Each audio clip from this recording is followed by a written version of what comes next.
has many layers. There's the crust, the mantle, the inner core, and the outer core. Volcanoes erupt all over the world, but you find them more where the crust is unstable.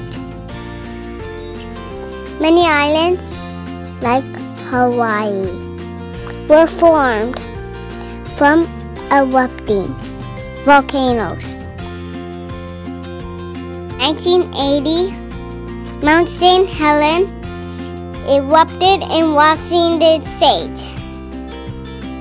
The blast killed many people, thousands of animals, also destroying acres of forest.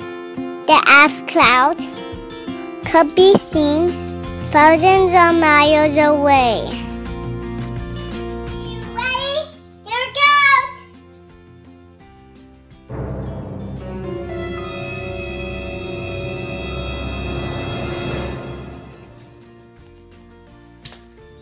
Look at that! Is that the coolest thing ever?